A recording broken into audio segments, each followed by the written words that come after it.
Feminism is ruining my life. For example, feminism is ruining true crime documentaries for me. I mean, there's nothing like being a woman who's super passionate about men killing women. Am I right, ladies?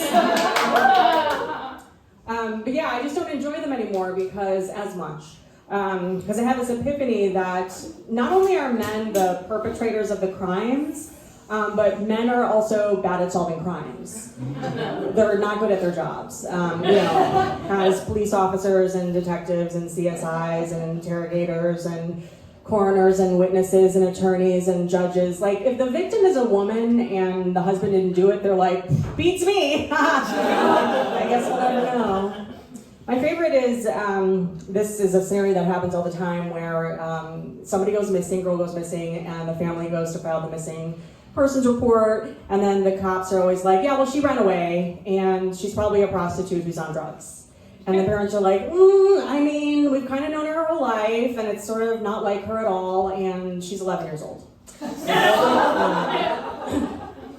yeah, I mean, the police just tell on themselves, because they'll be like, yeah, we dropped everything we were doing. We were working like 23 hours a day, and like all these other police departments got involved. I'm like, hold on. So what you're saying is that 100 of you came together and still couldn't solve it. It just like doesn't inspire a lot of confidence, you know? Like, a perfect example of this is the Boston Marathon bombing. There's a special on Netflix. But basically, a SWAT team, the FBI, the National Guard, the Watertown, Cambridge, and Boston Police, and the Massachusetts State Police, it took them over 18 hours to find a 19-year-old injured boy within a 20-block radius. Like, they just couldn't do it. And so I feel like that just really exemplifies men.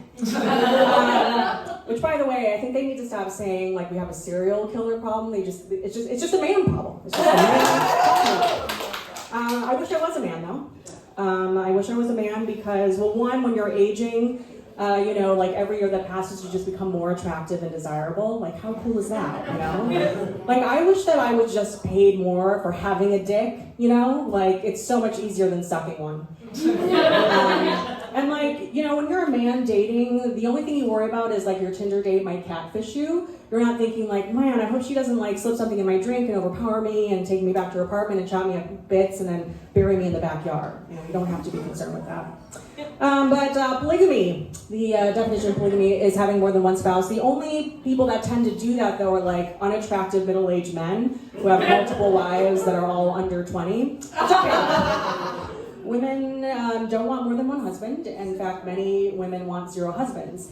And this is actually statistically true. 70% of divorces are initiated by women, so the numbers don't lie. But I do think that men are onto something, okay? Because I would get so much more done if I had multiple trad wives. Am I right, ladies?